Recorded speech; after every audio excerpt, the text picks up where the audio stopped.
marketing, entrepreneurship, and all things small business.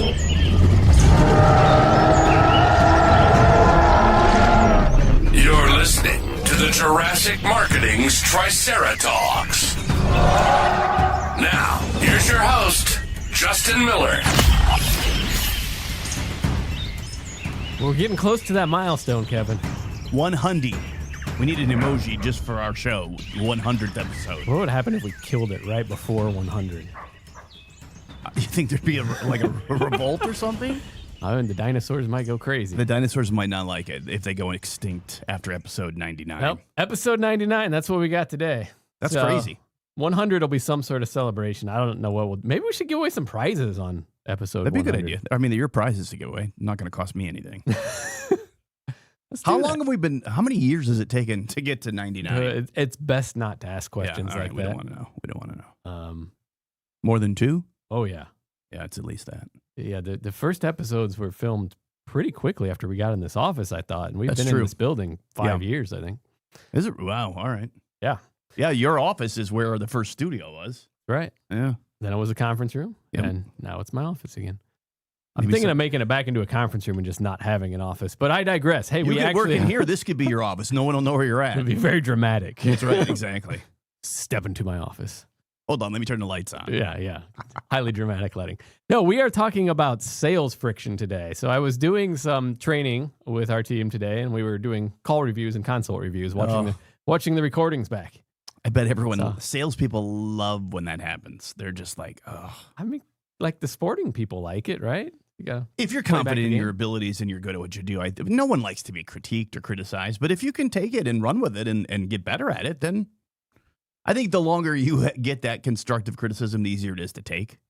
I suppose. I mean, it's to an end goal, especially in sales. You know, your livelihood and your commission depend upon it.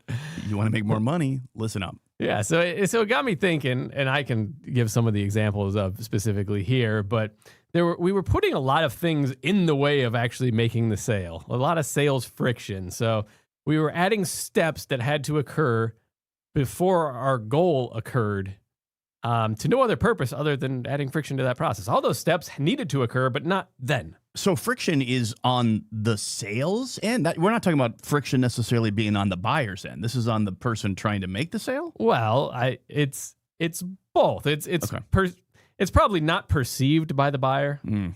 But if, for instance, I tell you that A, B, and C have to be accomplished before you can sign and take the next step, I just created 3 obstacles in the way. So I guess probably we should give like a real example. So so some of these are unnecessary steps is what you're saying. Some steps are necessary. Yeah, well, they might be necessary, but maybe not at that moment. Oh, okay. All right. Example, please. Well, I was thinking of the car I bought. Yeah. So the Tesla buying experience, I bought it from Tesla. And I actually follow this guy called Delivered on TikTok. I don't know if you've heard of this guy. Mm-mm. So his name's Tommy. He's got a lot of followers. And his whole company, all they do is you pay him $1,000 and they negotiate with auto dealers for you. Interesting. And then they give you the best deal or the best, whatever your criteria were, and they make their grand. And you don't have to deal with the nonsense that he makes great social content out of the recording of the dealership calls. Oh, I imagine. Trying to buy cars. So for the person who doesn't necessarily need to save the $1,000, but they want to avoid the entire process. I think that's most of the customers. Yeah, it isn't save me $1,000. It's just get me out of the nonsense of having to buy the car. Oh yeah. I actually like that. It's absolutely insane. I was listening to one the other day where he was trying to buy a Porsche for someone, and the rep would not. They always never want to discuss price. They want you in the dealership. This seems to be norm in the industry. So he's always fighting that. But this one didn't want to do anything unless he had an email address to provide to her. Essential. Which he loves text. He doesn't like email. So this is a problem. And it went on and on and on and on and on. I don't know. I doubt they ever bought from that dealer. But so how does watching this guy translate to you buying a Tesla? Well, so buying the Tesla, you place your order with the double tap of the iPhone button. Yeah. Was it probably the first time that you didn't go to a dealership or a used car lot to buy a car? Like you didn't do it in or person? private party, but yeah. Well, yeah. It's the first time I bought a car on the computer. Okay. Start to finish. Click, click. Yeah. And I think Carvana is similar. Like maybe not as clean. But yeah, like literally find the car in inventory. It was used. You can order your new one just the exact same way though. And at the end of the day, there's a deposit, which I think was $500, and then the delivery fee, and that was just Mm-hmm. there you go. It's purchased. It'll be coming. Blah blah blah. Now there's some friction, like to get the car there. They didn't tell you exactly what day, and they leave you like you accomplished this. You're really excited, and then you don't know when it's coming, other than a time frame. Like I remember the day that it was. You're like, I gotta go to Chicago tomorrow. I gotta get my car. Yeah, it's here. Like you're waiting on it, and then suddenly they're like, "Oh, by the way, it'll be in Chicago tomorrow." well, and look, Carvana like solved that, right? Because Carvana will deliver the car to you. Yeah. Or you can go to the vending machine, right? Which I think the vending machines are almost done for. You see them once in a while driving like into Chicago. They're along on the interstate, but I'm like, I am more concerned about how'd they get that car up at the top? How'd they get those cars in there? But that's the whole fascination. That is the thing. Yeah. It's not really about like the car at that point. It's about the vending machine and the giant. I think so you're able to buy this car on the click with $500? Like you didn't have to prove to them that you have the cash or having a loan to buy it? No. So here's the process. Like it's the deposit things first. Mm-hmm. And then they got the commitment, right? You said you can back out still. You can forfeit that money. You lose your back money. up. Lose your $500. Yeah. But that's the only thing they needed to establish the sale. And then it opens up the dashboard of here's the 6 things to do before delivery. Okay. But I was listening to something, and I think it used to be like over 40 some clicks, and they got that like way down. They're like, do we legally 40? Have to have that? Yeah. Do we legally have to have that disclosure before we do this? Like the finance stuff, like you're asking about. Yeah. Do we have to do that before we can get agreement on like the price and buying of the vehicle? Yeah. Does that really matter to whether or not I'm purchasing the vehicle? Obviously, approval on finance might, but yeah, I wasn't finance. I was going to send him a wire. I didn't care about any of that crap. That was supposed to go easier too, but my bank is not compatible with Plaid or whatever. Oh, really? I think it is now. They just redid it. I won't call them out because of this process. But yeah. But yeah, in that case, it was like it would have been another 2 taps to just send them the money too. Yeah. But yeah. No, that super simple. Like Amazon's got them beat by 1 click, right? They got 1 click buying there, but that's about it. Like no one's made anything easier than that. But I'm not spending 35, 40 grand on Amazon on toilet paper with 1 click. I mean, it's a bigger purchase. The second click is justified. Yeah. It's just, I'm sure if they could do with one, they would, but they don't have your card info yet like Amazon does. Well, that's true too. Would you like us to charge it to the same card you bought the last Tesla with? That's great. I wonder if that's on there. It might be. I don't know. I bought a couple accessories. I guess I didn't pay attention to how many clicks that took. See, I like that. It was probably similar. So did you feel at any point in this process that any of it was full of friction, as you would say? No. It was necessary. Everything was just as easy. I mean, I have a couple of irritations, but they're me probably nagging and nitpicking. They weren't things that were promised that could have been better. Okay. Like, as an aside, not our lesson for today, but the car came with, took me like a week to realize it. This is how much I looked it over, but it came with winter tires on. Yeah. The Michelin X Ices. Well, it's not winter. Not even here in the Midwest. No, that's true. Nor did I really want winter tires. Yeah. So I got those swapped out. I had to buy new ones. So as a business lesson, you never want to have an upsell or a sale right after someone buys something that is like necessary to get use out of what they first purchased. Okay. And that should have been part of the deal. Yep. But whatever. I dealt with it. It was within their specs. I fought a little, but you really got no leg to stand on. And the tread was like kind of like the minimum you'd want. So those tires are in the trash now. But wow. So that was a bit of a nuisance. But used vehicle, right? New vehicle wouldn't have that. True. Warranty service, kind of similar too. I got a little tear on I think you noticed there's a little tear on one of the fabric pieces. Yeah. I'm like, let me try. So I signed up for mobile service. I'm like, hey, let's do a couple air filters so you guys can make $40. And then let me add this line item of, hey, you delivered this with this tear. It's probably within the used car specs. Like there's a big long list, but if not, I'll buy it. But yeah, so they're warrantying that and they're going to come to the driveway and they're going to fix it. So overall, a pleasant experience. Yeah. Isn't it? It's rare. Like when something goes right and it feels well and it feels good, it almost seems like an anomaly in our world now. It is. Things are such a pain. And I get that some purchases are complex. Like our services can be somewhat complex. Most people don't come in with, I want a 4x6 postcard with this thickness and this coating, and I know what list I need to. It just doesn't happen that way. So there are a lot of details and a lot of factors, but that shouldn't get in the way of coming to a basis of agreement to move forward. And that's how we screw up the sales process is anything that slows it down. If someone's excited, the last thing you want to do is slow them down unless there's a reason for it. Anything that creates like uncertainty, like I'm not quite sure, or I'm not sure if I can fix that one thing that you could have fixed anyway. If you cause them to hesitate, like, okay, I think Tesla has made it to where you can almost impulse purchase a car. Probably can. Yeah. So you get rid of that hesitation. Yeah, you can back out, but it's going to cost you a little bit. If we just send them back to think about it, or, hey, I'm going to email you this proposal with all these details that I could have just covered right now, or maybe later. Sure. On the internet, this usually looks like really long forms, which has always been a debate. Like if you got a lot of fields, causes more friction. We've always known that as marketers, and less people fill it out. Counter argument's always been the ones that fill it out are super serious. So the counter argument still applies. I think as we move forward, though, our willingness to put up with that is less and less. Totally. I think I wouldn't fill out a form online that has more than 5 or 6 things, where 10 years ago I would fill out every answer because I'm like, I want their info.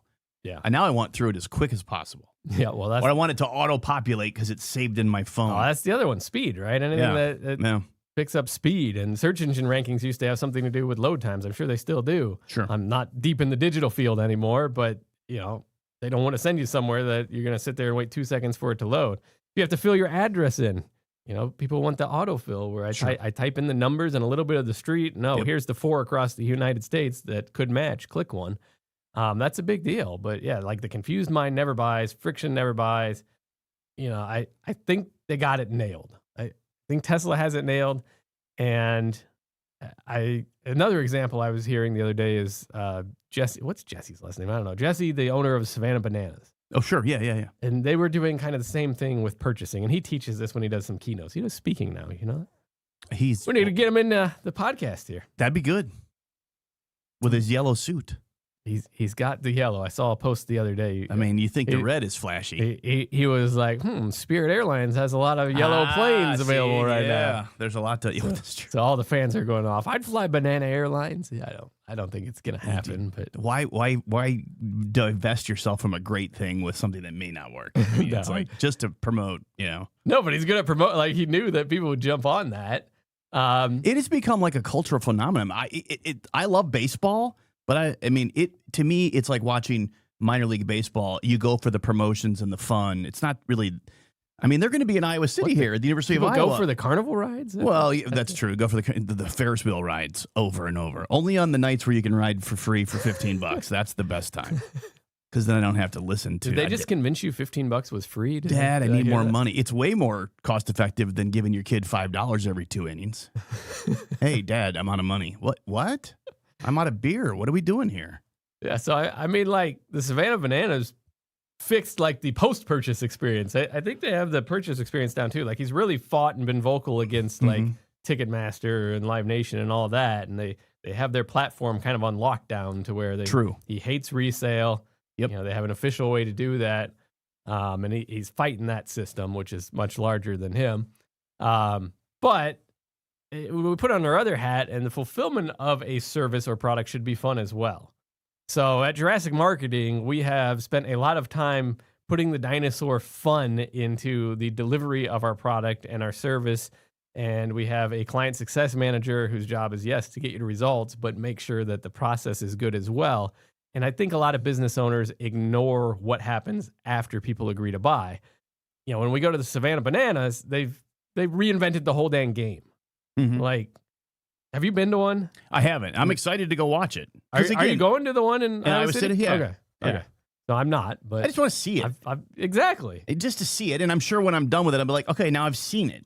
I won't need to go back. It's maybe like the Harlem Globetrotters in a different scale. It's just, it makes me wonder, like, will the Savannah Bananas, say that fast 3 times, 5 years from now, will they still be around? Probably, because people still they'll come up with something. Like my daughter wants to go because the guys are dancing and she's a dancer. And I'm just like, all right, let's go.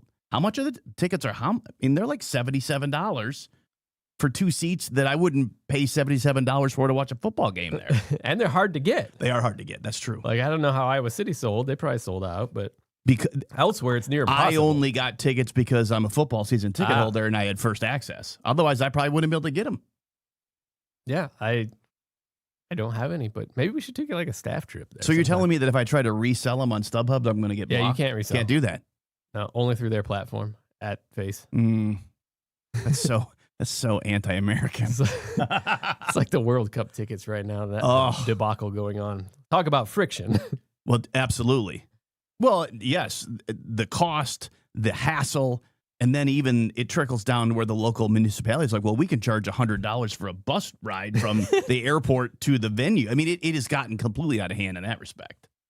I have a wife who really wants to go, so we're still looking at that. Right now it's enter all the contests for the free tickets. But she's got a good point, probably. If she hasn't made it already, like you bought a Tesla, she's like, we can't drop $5,000 on a World Cup game. I'm waiting. So you know it's she knows there. she doesn't have to say it. Like I get it, right? You know, still cheaper than the Tesla. And we didn't need a car, I think, is the key point there. See, yeah.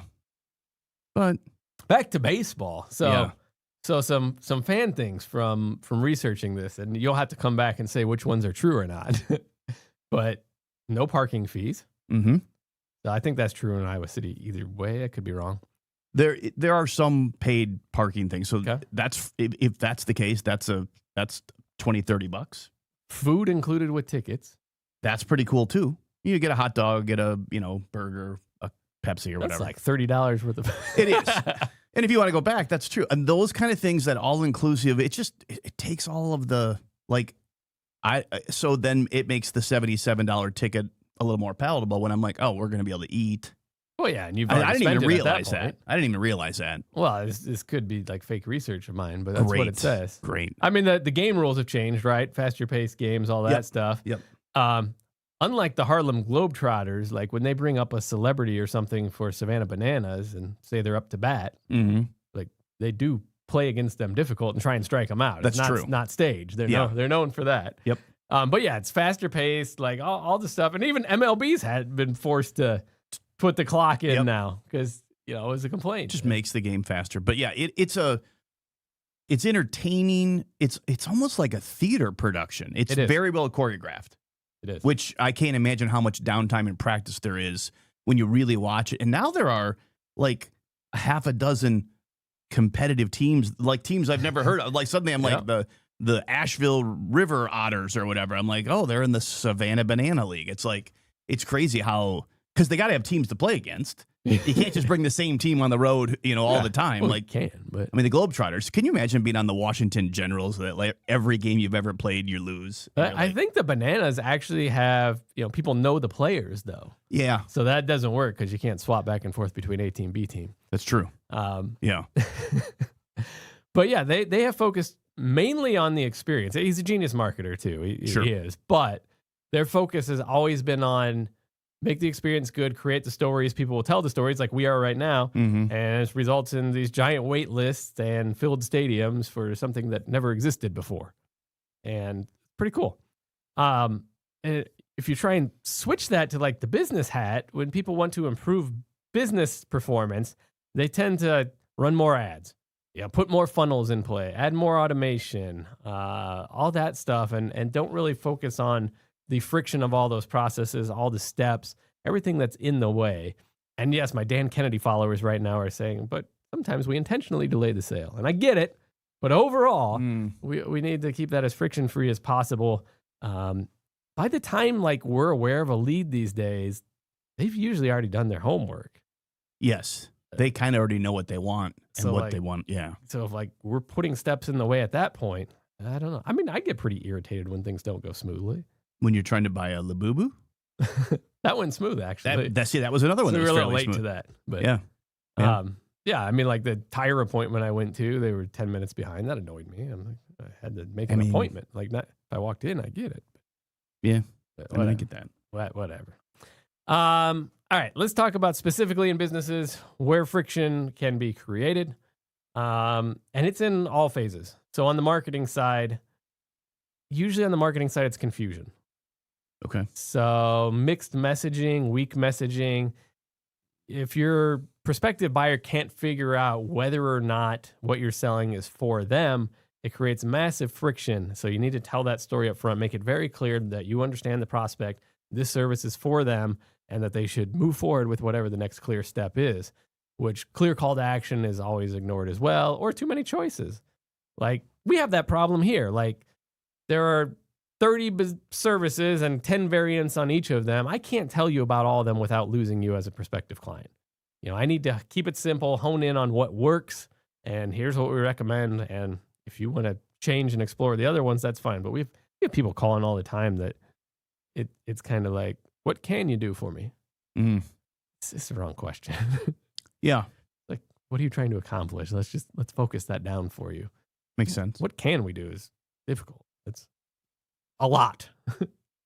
I'm trying to think like fast food, like all the menus got simplified. It annoys me as a consumer, like missing the items I like on some of them, but vastly simplified. And it seems like some of like the new chain type things you see, or maybe they're, I guess not new, but some newer to us, like Cane's. What do we got? Like 4 items on the menu there? There's not a lot. It's just how much chicken do you want?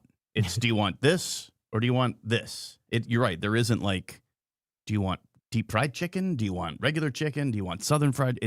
Yeah. And then like right next to that in our area, Portillo's. A lot of menu choices there. Too long many. line. A lot of people standing staring at the menu. I successful. It's one of the reasons I don't like to go there is that it just takes like I'm not going to a hot dog place for like hot roast beef sandwich. And if you're in line waiting and you're trying, it is a very long process there. You just want your cake shake and you want to get on the road. Yeah. No. I need my 2,500 calories in a drink and we're good to go. Sales friction is another spot. Besides marketing, we can look at the sales side. So the number one is slow response time. So like there are stats in every industry that when a lead comes in, how quickly you get back to them really impacts the outcome of that sale. And yes, because by the time they have identified themselves as a lead, they're ready to do something. They want to go. Yep. So slow response time, complicated proposals, like service bundlings, like things that they don't understand what they do or do not need. A lot of meetings. I have a contract company, I won't say who it is, that works with us right now doing some things. And every time I ask a question, they want to hop on a call. Like, no, it's a simple question. Just give me the two-sentence email and let's all save some time here. I hate meetings for the sake of meetings. Or bad onboarding, which is one we are guilty of and have really put a lot of effort into with our client success manager now, really focusing on the handoff from what do you want? Okay, sale is made, you're on board. Now let's serve you. So that process and that handoff is important. And then you can get to like the operations side of it. Depending on what the service is, this is going to be completely different. You know, it could be scheduling. It could be who's going to serve you. It could be parts availability, all that fun stuff. And then finally, trust. So most people don't think of this as a friction point, but it might be the biggest one is people don't move forward if they don't trust you.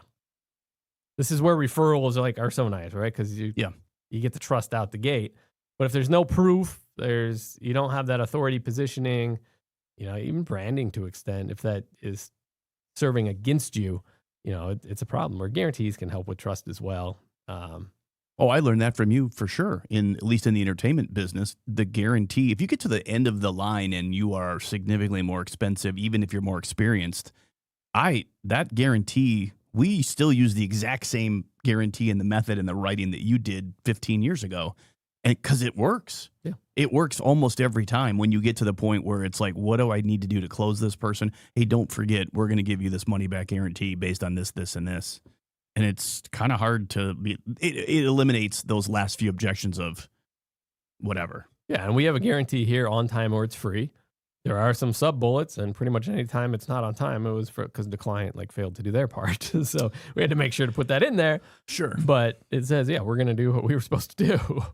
Makes sense. That's like the weakest guarantee, by the way, is like, we're going to do what we said we were going to do. But if your competition doesn't have something like that, it is a differentiator. Makes sense. All right. So when you're trying to do this in your company, really what you got to do is you just got to step back, look at every step of the process and see where people get stuck. And in marketing, that's pretty easy. It's what step in the funnel, like, is there massive drop-offs? Or we're generating a bunch of leads, but they're not making appointments. They're making appointments, but they're not showing up to appointments. They're showing up, but they're not buying. They're buying, but they're not giving us what we need to move forward to serve them. Each of those always has fall off. There's natural fall off, but find like the biggest glaring, biggest fire, brightest flag and go there. So you can find them. It's hard to do them all at once. So just go through one at a time. And it depends what's the biggest pain point for you right now. But they all need revisited, I'd say, every couple of years at a minimum. Just one more thing to do. It's like it's work running a business full of work, huh? Man, like go to work and actually work. Yeah. So look at the customer journey, eliminate unnecessary steps. If you have something in your process that doesn't need to be there, even if it needs to happen at some point, make sure that's in the right spot. Speed it up. People like win. They like quick win. I don't want to give away too many of our things behind the scenes, but we try and find quick wins, even if you're doing a mailing campaign that is a long-term build, which a lot of our stuff is. So we try and find something above and beyond that you didn't know we were going to do. So speed, and then finally, make it feel safe and trusted. So make sure they know what they're going to get. Make sure you have proof. The more, the better. And you know what? Direct mail overcomes that last one pretty well for you. So direct mail, as we've talked about many times, is a trust media. It creates trust quicker than anything else in digital form because it's in your real world. It's tangible. It makes you look legitimate more so than other media, and it stands out. So direct mail is great for that. Oftentimes you also find people that they're not marketed to a lot by, I almost said traditional, but actually we're the traditional media, the online marketing. So you have to test it out. But oftentimes direct mail is still outperforming those for those reasons alone. And then you got to get rid of the friction after that, because I doubt you, in very few instances are people responding via mail still. I mean, they used to, hey, send a self-addressed stamped envelope to blah, blah, blah. Yep. If you said that now, people would think you were nuts. But we do need to remove that friction. Mail in a check or money order for. Send it to P.O. Box. I've done that before. Yeah, it's all to a P.O. Box too, because that builds trust. True. My business is located at your local UPS store. Trust me. So next time you hear yourself thinking, I need more leads, chances are you can solve it another way as well. And you probably should solve it the other way first, which is finding the friction, automating that process, removing, simplifying, speeding up, building trust, and making the experience as fun as possible. So Savannah Banana style, without the dancing. Well, I mean, unless that's your thing. The yellow tux, probably, in your office. Yeah. We have the wardrobe of dinosaur shirts. That's true. The dinosaur is your yellow tuxedo. That's true. Yeah, it's pushing me out there just a little bit. I think Jesse Cole, honestly likes the yellow tux, but probably. Yeah, the dinosaurs I like because they serve their purpose. Anyhow, get rid of the friction. You don't go around dressed like a dinosaur. No, they stay on the rack here. They stay on the rack. Yeah, that's true. They go on the rack in the studio, unless they have to get laundered, and then that's about it. So remove the friction. Have fun with it. Make it fun for your clients and easy. And don't add unnecessary complexity. Like if you can buy a car with 2 clicks, what you are selling probably doesn't require a heck of a lot more clicks. True. What do we got next episode?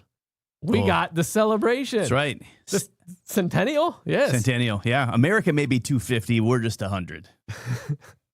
We finally made it. We've thought about it. We made it quicker than them. Well, that's true. We made it quicker than America, but we're going to paint the pools blue. It's true. We should. You got some kind of big shindig planned? We should. With fabulous prizes, indoor fireworks. We're going to make sure you are watching video on episode 100. Oh, wow. We will have some surprises in studio that you won't want to miss. And yes, we will do prizes. Okay. I'm not sure how we're going to audit that. We're going to have, we'll do prizes. We'll do text in. Okay. And it'll just be kind of like the first ones in, regardless of whether they're watching it right when it releases or later. It's first ones in. So there you go. We appreciate you listening. Like, subscribe, share. Come back next week for episode 100. Thanks for listening to the Triceratops podcast. Be sure to subscribe and leave your comments. For more information on how Jurassic Marketing Direct Mail can help grow your business, visit JurassicMarketing.com.